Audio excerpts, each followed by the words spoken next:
दिन का उजाला जब अंधेरे में तब्दील होने लगा तो देश की राजधानी से आने वाली जंग के मैदान जैसी चीख पुकारें भी थमने लगी। होश खो चुके उपद्रवी सड़कों से करीब करीब गायब हो चुके थे। ट्रैक्टरों की रेलम पेल भी थमने लगी थी। लाल किले में बड़ी तादाद में उपद्रवियों ने घुसपैठ की थी। देर रात उन्हें भी ढूंढ ढूंढ कर बाहर किया गया। ये ट्रैक्टर अंदर से, लाल किले के अंदर से ये ट्रैक्टर अभी निकाला जा रहा है और मुख्य में जो प्रदर्शनकारी थे वो इस ट्रैक्टर पर ही अंदर दाखिल हुए हैं। फिलहाल अगर आप देखें ये एंट्री गेट है लाल किले का। अभी जो जानकारी मिली उसके मुताबिक सभी प्रदर्शनकारियों को निकाल लिया गया है लाल किले के अंदर। दिल्ली की सड़कें इससे पहले खाली हो चली थी। जिन रास्तों पर पुलिस और उपद्रवियों के बीच घमासान मचा था, वहां अंधेरा ढलने के बाद दिल्ली पुलिस के बड़े अफसर अपने लाव लश्कर के साथ पैदल मार्च करते दिखे। धीरे धीरे जो यहाँ पर किसान थे वो यहाँ से चले गए हैं। पुलिस आप देखिए, पुलिस अधिकारी आगे हैं, काफी संख्या में पुलिस के जवान हैं जो मार्च कर रहे हैं, पैदल मार्च कर रहे हैं। आईटीओ पे ट्रैफिक को भी थोड़ा यहाँ पे खोला जा रहा है। ये देखिए पुलिस की वैन जिसे पूरी तरीके से यहाँ पर तोड़ दी गई थी। यहाँ पर आप देखिए पुलिस अधिकारी पहुंचे हैं, मुआयना कर रहे हैं। दिन में जिस आईटीओ चौराहे की तस्वीरों में आपने युद्ध का मंजर देखा, वहाँ शाम के बाद युद्ध के बाद जैसी बर्बादी भी दिखाई दी। उपद्रवी तो भाग चुके थे, लेकिन हर तरफ टूट फूट के गहरे निशान थे। सुबह के वक्त यहाँ पर हजारों की संख्या में किसान पहुँच गए।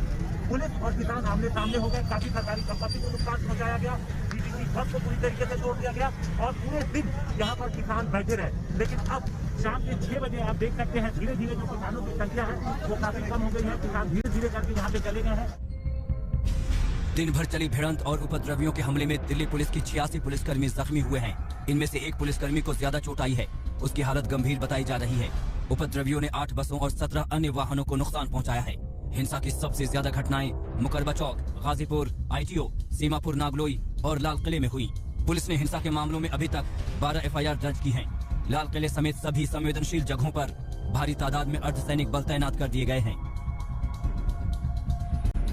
26 जनवरी की देर रात तक दिन भर ठप पड़े सभी रास्ते खुल चुके थे। ज्यादातर प्रदर्शनकारी दिल्ली की सीमाओं में अपने कैंप में लौट चुके थे।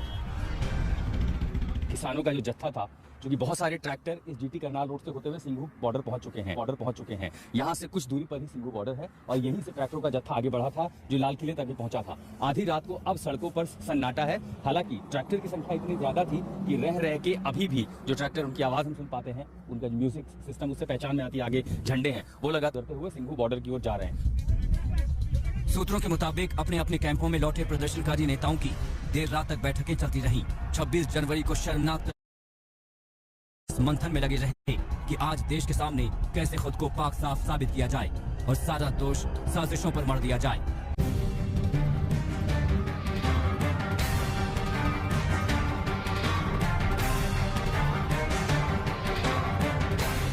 26 जनवरी को सारा दिन अपनी टीवी स्क्रीन पर आपने जो भी देखा वो पूरा सच नहीं था। सच का बाकी हिस्सा आज तक ने रात के अंधेरे में तलाशा है। गणतंत्र की ये तस्वीरें अभी तक आपने नहीं देखी हैं। किसानों के शक्ल में आए उपद्रवी यूं ही हाथ हिलाते हुए दिल्ली की सड़कों पर नहीं उतर आए थे, बल्कि उनके पास खास तरह के देसी हथियार थे जिनका इन लोगों ने पुलिस पर भरपूर इस्तेमाल किया। कमी है और आपको दिखाना चाहूंगा कि आप देखिए कि किस तरीके का जो एक लोहे का ये डिवाइस है। जनाब ये क्या होगा? ये हो सकता है कि कुछ प्रोजेक्टाइल बना के पुलिस पर छोड़ा है किसानों ने। आप देख पा रहे हैं ये जो लोहे की ये जो एक स्क्रू है और ऐसा लगता है जैसा पुलिसकर्मी बता रहा है कि इसी तरीके का कोई हथियार जैसा बनाया गया है जो अब पुलिसकर्मियों पर छोड़ा गया है, जिस वजह से पुलिसकर्मियों को भी काफी चोटें आई। आपको चोटें आई? मैं पीछे था, मेरे को नहीं चोट आई, काफी लोगों को। आईटीओ के पास पलटे हुए ट्रैक्टर की तस्वीर आपने कल जरूर देखी होगी, लेकिन ये ट्रैक्टर कैसे पलटा ये तस्वीर भी सीसीटीवी कैमरे में कैद हुई है। देखिए किस तरह पुलिस की बैरिकेडिंग को तोड़ने की कोशिश में ये शख्स तेजी से ट्रैक्टर लाकर टक्कर मारता है, लेकिन संतुलन बिगड़ने से ट्रैक्टर पलट गया। इस सनक की कीमत ट्रैक्टर चालक को जान देकर चुकानी पड़ी। लाल किले में घुसने की कोशिश करते उपद्रवियों का सामना पुलिस की टीम से हुआ तो पुलिस कर्मियों ने पहले तो इन्हें रोकने की कोशिश की, लेकिन उपद्रवियों की भीड़ जब इनकी ओर दौड़ी तो सारे के सारे पुलिस वाले जान बचाने के लिए इस बस के पीछे छिपने लगे। राजपथ के कार्यक्रम में शामिल वीरता पुरस्कार पाने वाले बच्चे और कलाकार जब वापस लौट रहे थे, उसी दौरान लाल किले में उपद्रव शुरू हो गया। सहमे बच्चों और कलाकारों को दिल्ली पुलिस ने दरियागंज के पास सरकारी मेस में अपनी सुरक्षा में रखा। बाद में इन्हें घर पहुंचाया गया। नागलोई इलाके में उग्र हुए प्रदर्शनकारियों को काबू में करने के लिए पुलिस ने जो आंसू गैस के गोले छोड़े उनमें से कई एक्सपायरी डेट के थे, यानी इनके इस्तेमाल करने की मियाद खत्म हो चुकी थी। इसका पता तब चला जब एक गोला बिना फटे गिरा और उपद्रवियों के हाथ लग गया। इन्हें अपनी करनी पर कोई अफसोस नहीं था। अफसोस इस बात का था कि पुलिस इन पर एक्सपायरी डेट के आंसू गैस के गोले क्यों चला रही है। ये आंसू गैस के गोले एक्सपायरी डेट के, जिस तरह आप कोई गोली ले ला रिएक्शन होता है, जिस तरह एक्सपायरी डेट की कोई गोली हो, बुखार का किसी चीज को जिस तरह रिएक्शन हो जाए, इनका भी पूरी दिल्ली राजधानी के ऊपर वही रिएक्शन हो सकता है। इन 5 बड़ी तस्वीरों के अलावा भी उपद्रवियों की पोल खोलने वाली कई ऐसी तस्वीरें आई जो कल के शोर में छिप गई थी।